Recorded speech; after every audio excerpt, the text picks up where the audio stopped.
But मुझे इस चीज़ का तो बिल्कुल आइडिया नहीं था कि शो खत्म हो जाने के बाद भी इनफैक्ट अभी तक जो है इतना क्रेज बना रहेगा शो का। और वापस टीवी पे आते हैं और आपके काम पर आते हैं मैडम सर पे। तो बिल्कुल। 2020 से 2023 के बीच में हम्म। आपका ये शो काफी पॉपुलर रहा और आपके कैरेक्टर का नाम था मैडम हसीना हसीना मलिक। जीना मलिक। यस। हसीना मलिक भी उसी को कहा जाता था, right? Haseena Malik is was the character name. Haseena Malik Yes. Was the character name.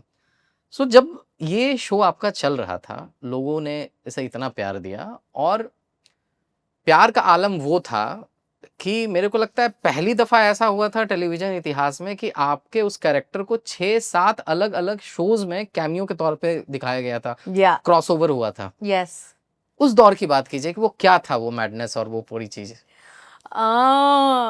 एक तो पहली बात ओवरऑल वो शो बनना, हम सारे पागलों का इकट्ठा होना और 3 साल वो शो इतना सुपर सक्सेसफुली चलना अपने आप में एक मिरेकल है। बट मुझे इस चीज़ का तो बिल्कुल आइडिया नहीं था कि शो खत्म हो जाने के बाद भी इनफैक्ट अभी तक जो है इतना क्रेज बना रहेगा शो का।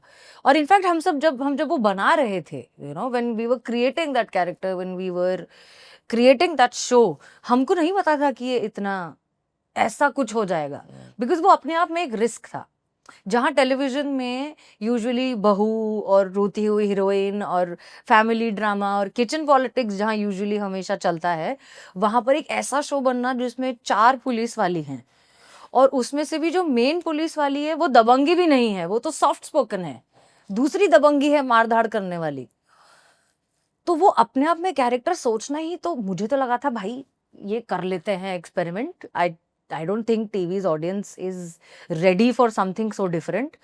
बट वो चला, वो बना और वो इतना बेहतरीन हुआ कि that Hasina Malik became like the ideal, I don't know, ideal police or ideal woman or some kind of a pedestal जिसपे शायद मैं तो बिल्कुल ही खरी नहीं उतरती हूँ। मैं हसीना मलिक नहीं हूँ।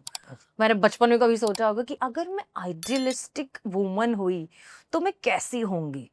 वो जो सोचा था उसमें से कुछ कुछ निकाल के मैंने हसीना मलिक में डाला था। तो वो कुछ तो मिला जुला के कुछ बन गया।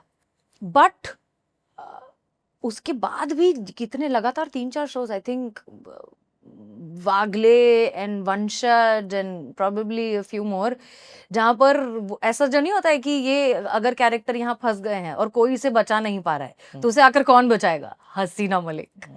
हीरो तो करके एक सीरियल था एंड हाँ, यस, मेरा नाम आलिया या कुछ ऐसा था। करेक्ट। उसमें भी था कुछ। तो वो उसमें ऐसा था कि जहाँ जब कोई नहीं बचा सकता तब हसीना मलिक आएगी, अपनी कुछ तिकड़म लगाएगी, because that was her style कि वो रेगुलर पुलिस की तरह मारधाड़ नहीं करती है, वो कुछ तिकड़म लगाती है सेंसिटिव तरीके से। इंसान मत बदलो, इंसान की सोच को बदलो, दैट वाज द मोटो। तो वैसा कुछ करके वो प्रॉब्लम सॉल्व करती है जिससे वायलेंस भी ना हो, सबको बात भी समझ में आ जाए और प्रॉब्लम भी सॉल्व हो जाए। I think that worked really well for the character and even in other shows visually also it's a break कि जहाँ सब नॉर्मल कपड़ों में घूम रहे हैं वहां पर एक कैरेक्टर आया आपका वर्दी पहन के, तो उससे एक अलग एक्स फैक्टर भी आ जाता है शो में। आई थिंक इस वजह से वो मुझे लगातार बुलाते रहते हैं। Right. Thank you for watching this full clip और मैं आपसे वादा करता हूँ कि इसका फुल पॉडकास्ट भी देख के आपको काफी मजा आने वाला है। Link in the description.